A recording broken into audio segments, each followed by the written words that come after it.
Thank you. Thank you. The next paper is paper ID PM710. Title is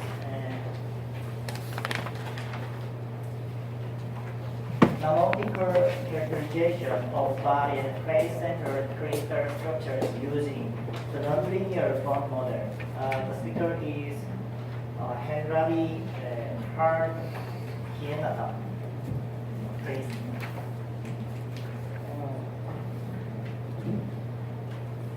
Actually, the slide is not yet here, so any from the committee can help me. Sorry, 710. This is for the second one.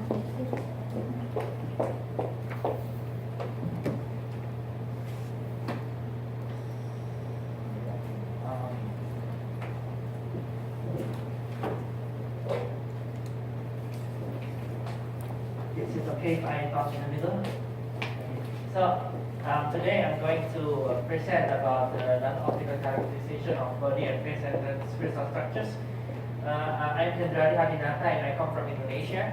It's about 7-hour flight and this is my first time to Korea and I'm very happy with the hospitality of the Korean people. So, my main expertise is nonlinear optics and I graduated from a PhD from Leeds University in Austria, and when I go back to my alma mater, I still research on nonlinear optics, but more theoretical.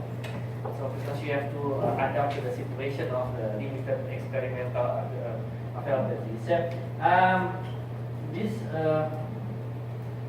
is an important notion from one of the key person in nonlinear optics that fortunately we live in a nonlinear world. Why? Because it makes our world not boring. Because nonlinearity is more difficult but also more interesting because there are more information. So, as you can see here, there are many different methods to investigate surface. One of the still popular one is known as spectroscopic ellipsometry, and more recently is nonlinear spectroscopic ellipsometry. So nonlinear ellipsometry is one of the state-of-the-art investigation because ellipsometry is one of the most precise method in the world in determining the surface properties, but also the models are sometimes can be more than one. So my main expertise is in second harmonic generation. Why? Because in second harmonic generation we can investigate surface properties. Especially in centrosymmetric media. Centrosymmetric media means that they have a symmetry in the potential inside, like silicon. So they don't produce second harmonic from the bulk, but in the surface there is a possibility of symmetric breaking. The symmetric breaking causes the nonlinear effects to arise, such as second harmonic generation.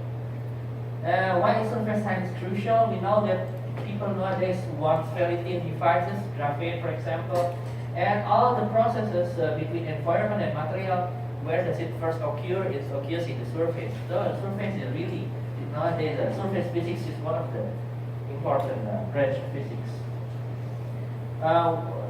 Regarding to the metal science, what is the, for example, application of second harmonic generation? For example, in determining corrosion.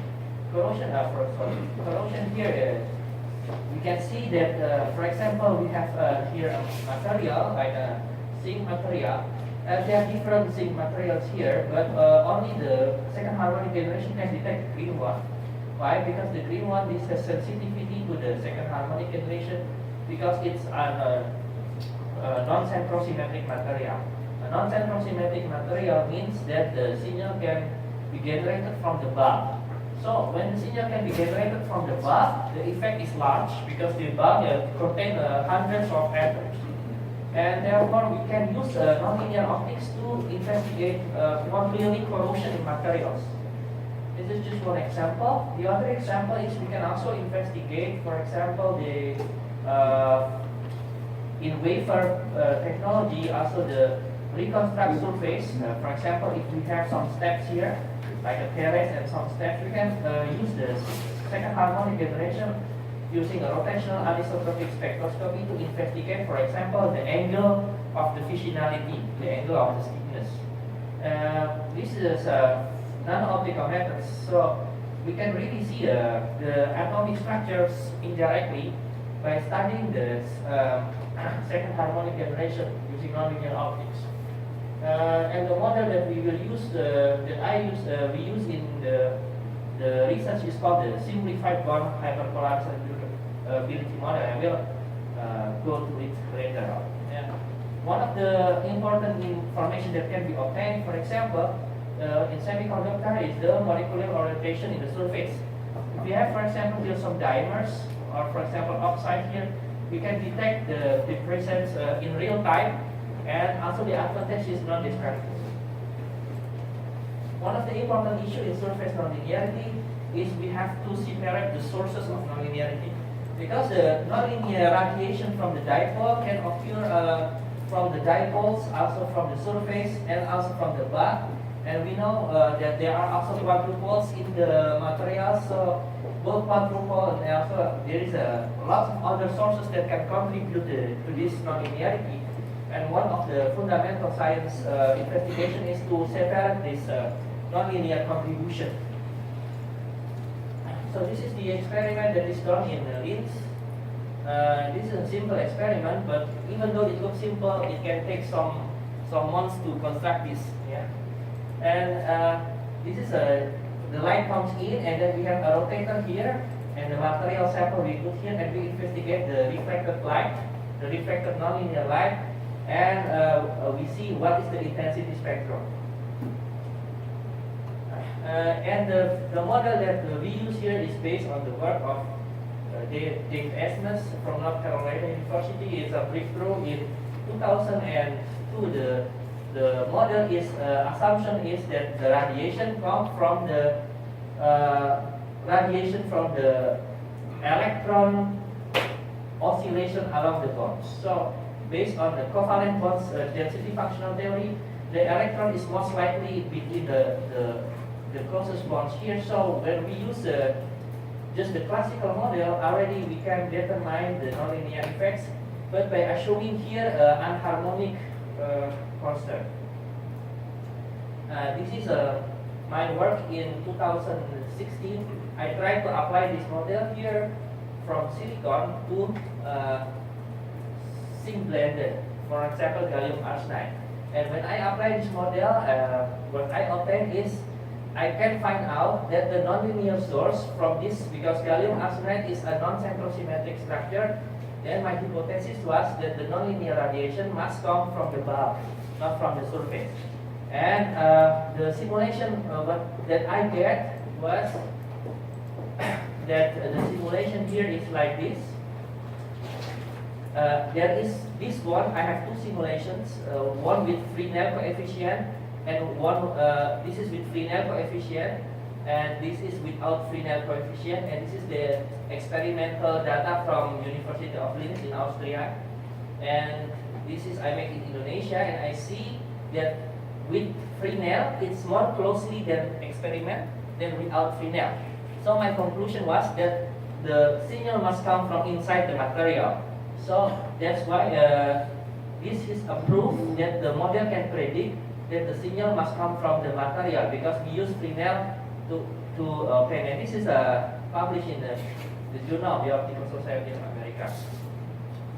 And we also investigate the ZNO structures, which is Burside structures, with this model, and we can predict also the experimental results.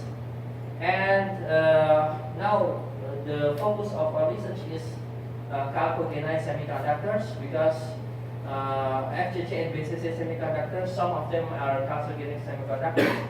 And when we use this model, we can predict that the source of the second harmonic generation is only produced by a single parameter. So this simplifies the thing. So if you have more questions, because I believe 10 minutes is never enough to present something really detailed, so you can then contact me and I'm happy to help you further. So maybe in the future our main interest will be perovskite structures, because this is the nonlinear effect of perovskite structures is quite significant, and we want to try to understand it more.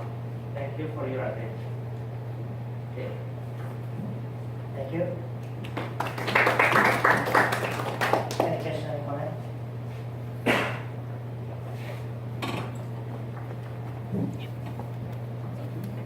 Very nice presentation. Your techniques allows to follow the corrosion process by characterizing the scale in situ. It's possible. Can you repeat one more? Is it possible to characterize the solids formed by corrosion, for example, high temperature oxidation, on surfaces in order to see to know what oxide is growing, for example, with time? Yes, as long as the material that constitutes is from like non-centrosymmetric, so like zinc blende, the gallium arsenide, or any metals that is non-centrosymmetric can have big response to nonlinear optics. So you not only for zinc but also for other molecules, it's possible to use nonlinearity to even you can also investigate the tissues in the bodies. For example, there is tumors in the bodies with this nonlinear technique. But in your question, yes, it is possible, but usually only for surface, not really in the blood. So maybe not more than 100 nanometers. So the penetration depth is maybe only 50 nanometers. 50 nanometers. It's very It's thin, yes, very thin. It's complementary to X-ray diffraction in situ, what we apply in some cases in high temperature oxidation. Complementary, I think. Okay, so Thank you very much. thank you. So,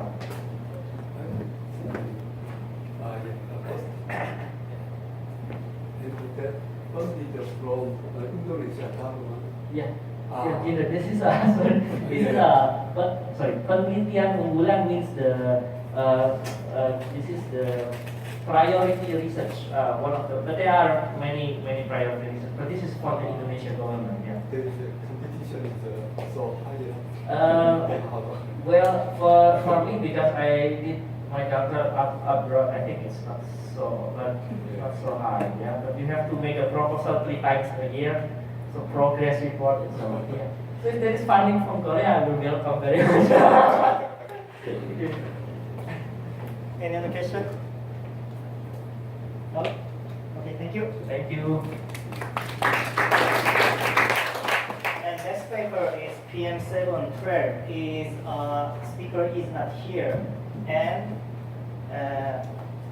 the next one is mine. So I want to present it at the end of this section. So next one is